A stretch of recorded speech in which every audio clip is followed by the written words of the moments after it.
Hello, hello, and welcome back to the show. I'm wonderfully excited to bring you our terrific guest today. It's a topic that's important. It's about grief and getting through it with joy and optimism. And I'm bringing you for that today, Emily Thiroux Threatt. She has so much experience in the grieving process because, well, she's lost two husbands, and through this, she's come through it with optimism and joy and faces life with ongoing love. She's the author of the books Loving and Living Your Way Through Grief and the Grief and Happiness Handbook, as well as the Grief and Happiness cards. And she's founded an alliance dedicated to this and hosts a weekly podcast. So, Emily, I am super excited to have you today. And, this topic of grief, as you know, is a tough one, but I know you can talk about it well. Welcome. Thank you so much for having me. Well, I want to start with, why is self-care so essential during grief? That's the first thing that comes to mind with me. Whenever anybody asks me, what should I do or what can I do about my grief? I say, take care of yourself Mhm. because it's the first thing to go. Hmm. And people just don't think about it. And it's time to think about it when you're dealing with grief. Make sure you eat, make sure you get up out of your chair or your bed and walk around, even if it's in the house. Be Mhm. sure to do simple things like bathe. Um, Watch uplifting things if you're going to watch TV or read uplifting books, and reach out to friends when you're ready, and that can help you with self-care too. Yeah, which is all key, right? I mean, listen, you lost two husbands. I mean, did it feel in the first, bit of time that maybe that grief would never end? Especially with the first one. And I learned a lot through dealing with that loss. And then when it happened again, they both died of the same thing. We were both sick for 2 years before they died. So it was kind of a challenge, but I learned so much from the first time that the second time it was easier. However, in both cases, initially, I was just kind of blank. My whole life, my whole world had shifted, and I needed time to adjust to that. And I did that by being with myself and Mm. just being quiet and not thinking about things if I didn't have to. And that helped. And I allowed myself that grace to be able to do that. And then I started to move forward as I could when I was ready. That's beautiful. Why, I'm just curious, was the loss of your first husband more difficult than the second? Well, mostly because I hadn't lost a husband before.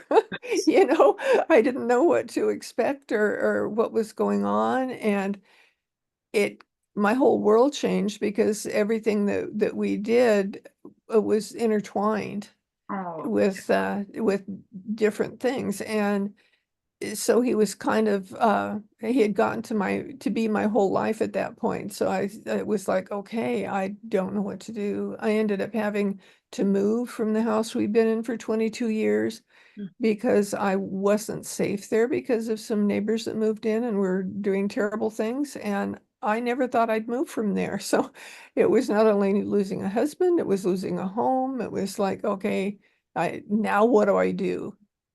And right. that was really tough. And I didn't have that kind of trauma after Ron died. And I was much more prepared for Ron's transition.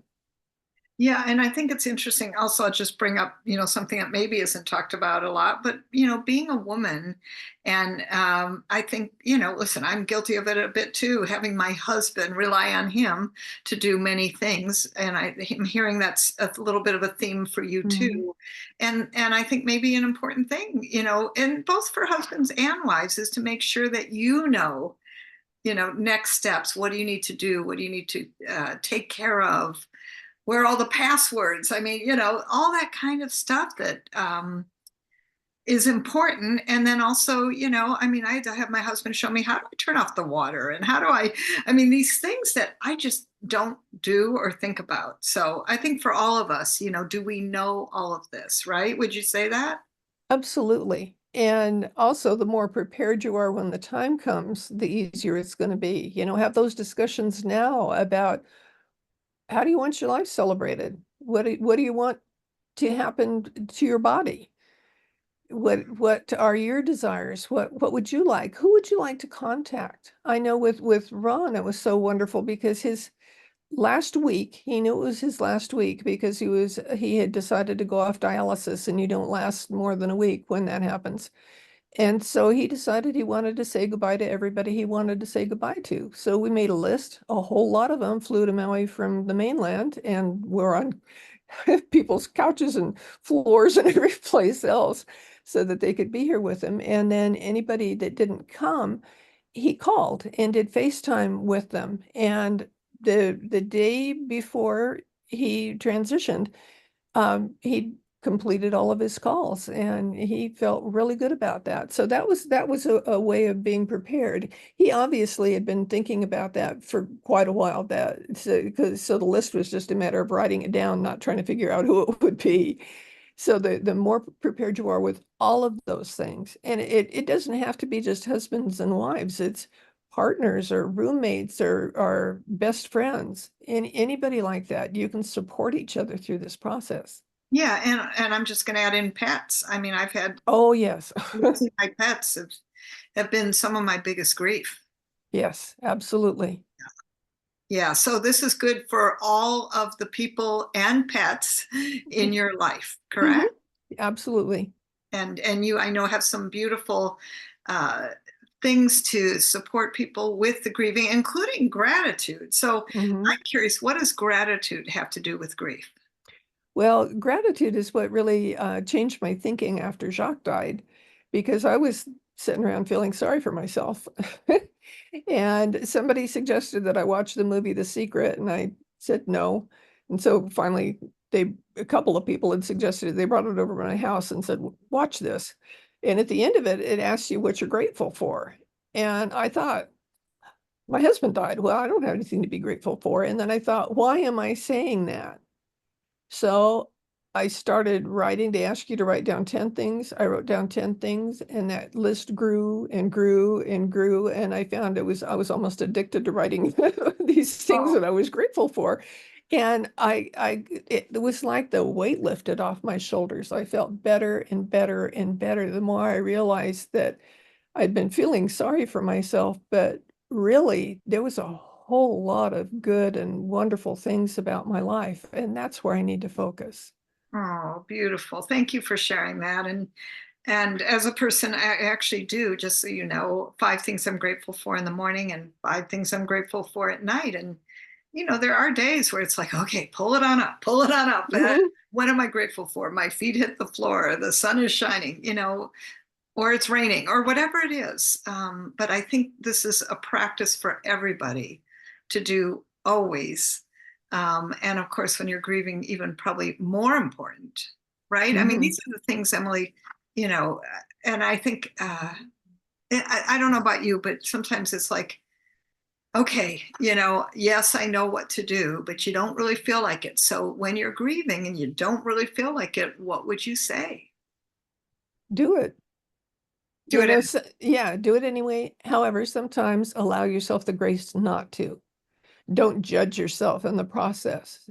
Don't think, oh my gosh, if I don't do that, then the world's going to come to an end. Yeah, And we have that kind of catastrophic thinking at times, but either choose to do whatever it is, or choose not to do it at that time. That doesn't mean you're not going to do it forever, but maybe you need a day or two to think about it, or a week, whatever it is. yeah, But that's back to not judging yourself, supporting yourself, and practicing self-love. yeah. Very great. Very great. Thank you. And well, I know also, obviously you've written a book, you've got cards, you've got a journal, you've got all kinds of fabulous things. And what do you think, and why do you think writing can help you deal with grief? Writing, all of us have that little voice in your head that kind of, I picture it bouncing around because it's always go, we could do this, we could do this, all these crazy things going, and it can get in your way of your thinking. And when you're really trying to examine what you want, what you need to do, what you want to think about, it's good to write it down because when you're concentrating on the process of writing, then that little guy can take a break and your thoughts can come through more clearly.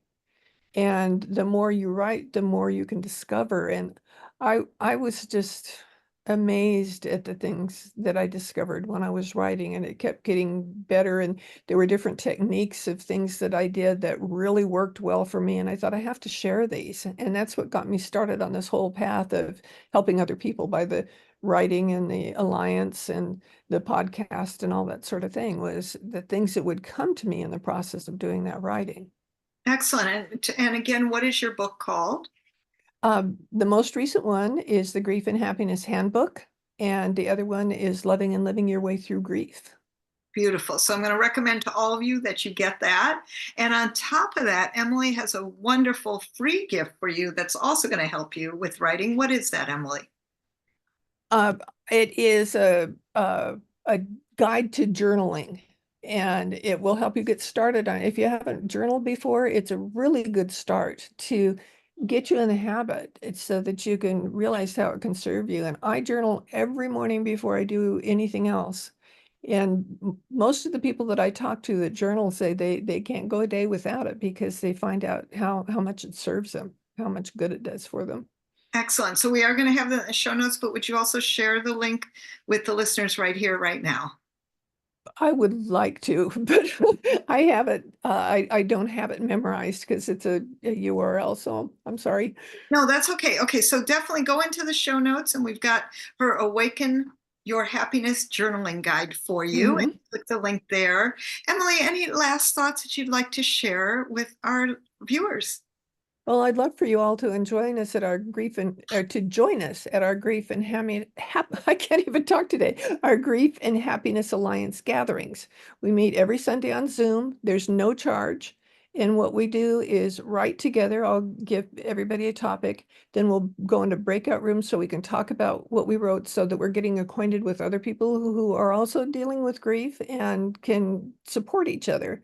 And then when we come back, we learn a happiness practice every week that they can take through the week to do something every day that will help support them during that week.